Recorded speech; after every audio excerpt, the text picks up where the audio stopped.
Alright, so some of you might be first time viewers and some of you might be returning viewers coming back after my first video. And yeah, that first one, I'll admit, was a little propaganda-y, but it was meant to gas up a figure I still really enjoy. Last time, a lot of you guys called me a rage baiter for saying I don't like 86 Optimus as much as Earthrise Optimus, and back then, I didn't really have a proper response. The only exposure I've had to 86 Optimus at that point was my friend's copy, but this time, I've got my own. Now, before you jump me, it's not the original. That one, converting it to US, where I live, the original 86 costs like 150 to 160 bucks. I'm not paying that.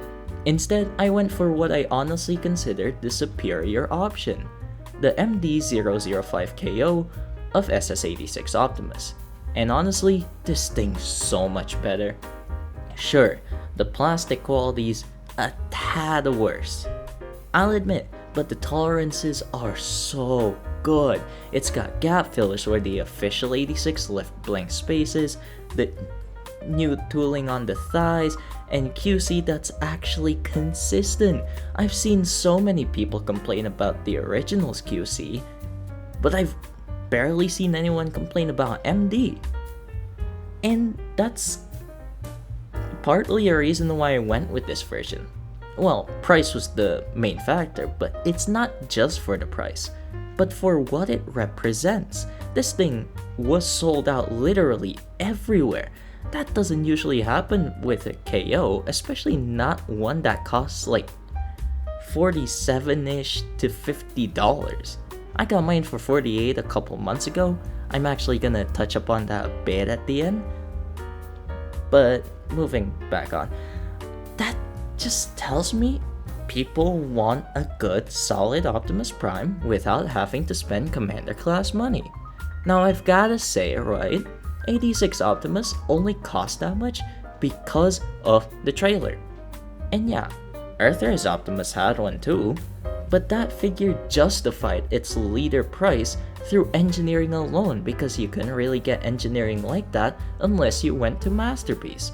With 86, it feels like Hasbro went, okay, this is a leader, how do we make it a commander? Bazinga! Throw in a trailer! And that's where MD really shines, in my opinion. It fixes most of what I didn't like about the original. The gaps, the odd QC blemishes, the tolerances, the price. Everything just feels better, more dependable, and doesn't feel like it's trying to suck your wallet dry, and for a KO that's mighty impressive. Anyway, with that out of the way, let's move on to articulation, and Pasmi's gonna take it away from here. So, the articulation for this guy is great. Though, this guy does come with a couple of different heads. So, for the replacement head, the more tune accurate one, it only looks up that far and down that far, while the original MP10 style head, this one, let me just swap it out so y'all can see it in action. The MP10-esque head, it looks up, it has worse articulation. But this guy does have a trick with every single head. You can barely put it in the joint and the range is amazing, it just doesn't look great. You can push it down a little bit further, it's just that it's not possible on this head. But yeah, no. Here is it with the tune accurate head. Looks up that far, down that far. While normally it's that. It's fine though. Full 360 of course, because this is a ball joint of course. Yeah. Side to side, yeah, pretty decent. There's a backwards butterfly joint for transformation. And then, it's a bit tight, but he has a forwards butterfly joint as, god damn, what?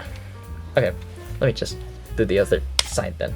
Yeah, forwards butterfly joint, and you know, it's like fine, like it's great articulation. It's what you expect from a commander, but I didn't pay commander for this, as I've said the whole video.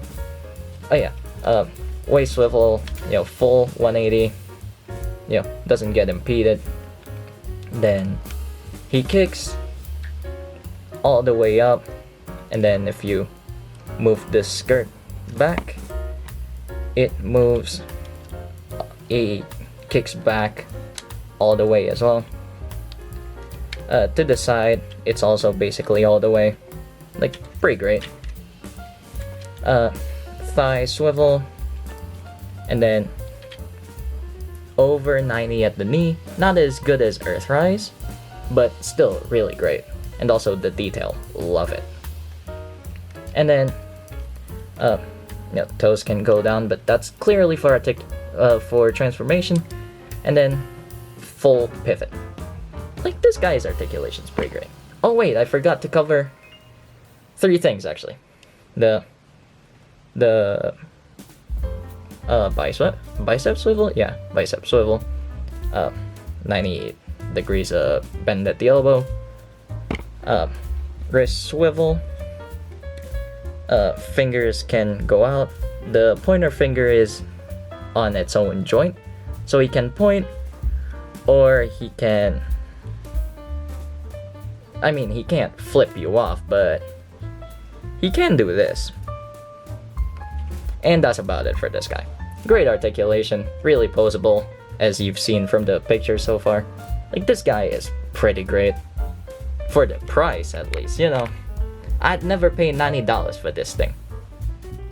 Yeah, the 86 Optimus mold has great articulation. And the only thing I haven't fully shown off yet is the alt mode, transformation, and all the extras that this guy comes with. And yeah, y'all already saw the upgrade head and the Megatron arm. I even mentioned the upgrade head in the articulation segment. But look at all this stuff. Starscream's wings, head, null rays, intake. The works. It's incredible that you can make a genuinely funny Starscream display piece and actually have it work. Like, it's funny. Like, it's so funny. You also get different window options, and the clear ones actually look better than the originals since they don't have the ugly molded tabs like behind the windows that are right there, or QC issues in the way where, you know, the silver behind the glass behind the windows would get scratched and whatnot.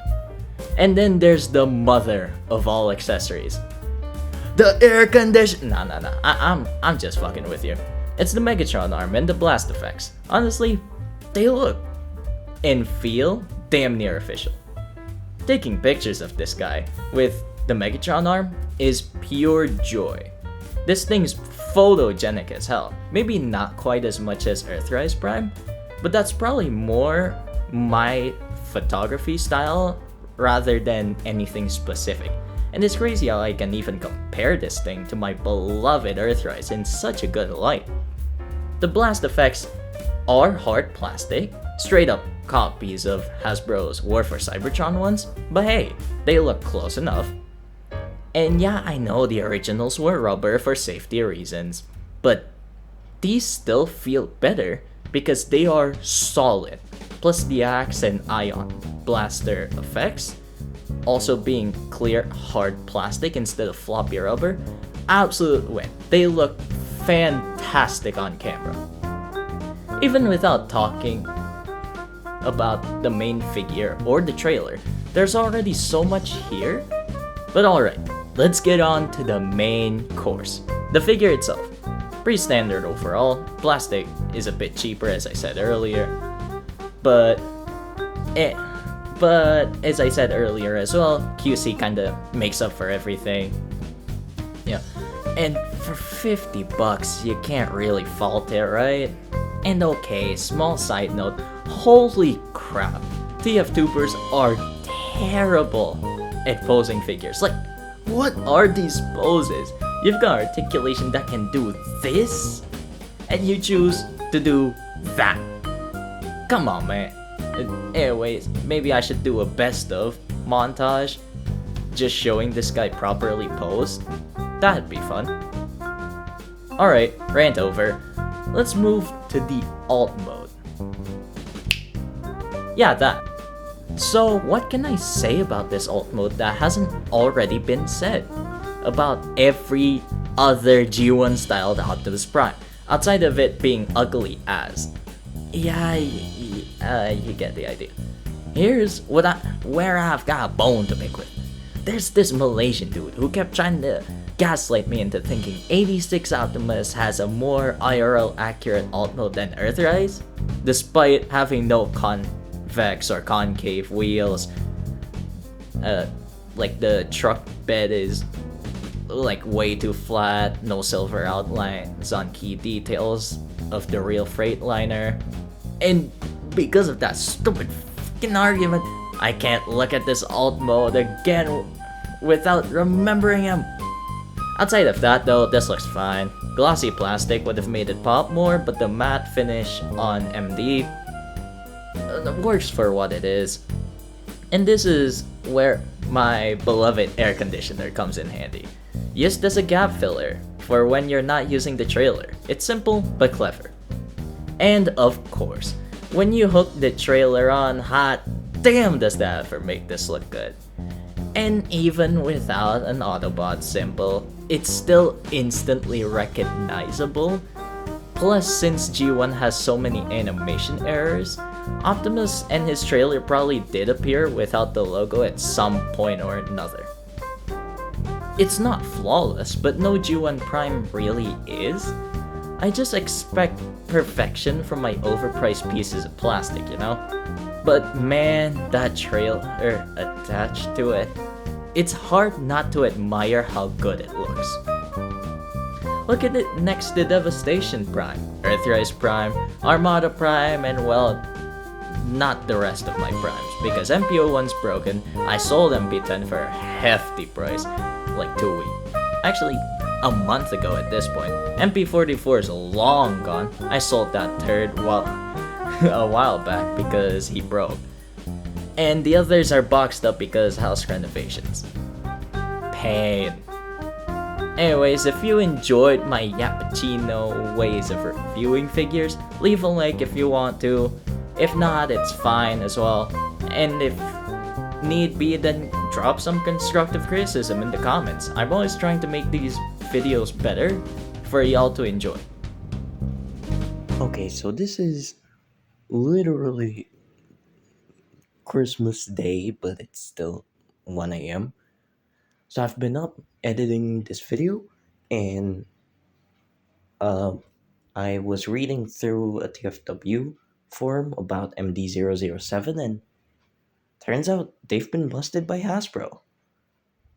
Yeah, no, wait, I'll just put the picture up on screen. That's definitely a company that's going to change their name because they got busted by Hasbro. It's like a Black Mamba situation, yo. Oh man. Oh well. It was fun while it lasted. And this is also the reason why MD005 prices have been coming up recently. I'll just show you a screenshot of that as well. Yeah, no, $70 for an MD is a bit steep, but still better than 90.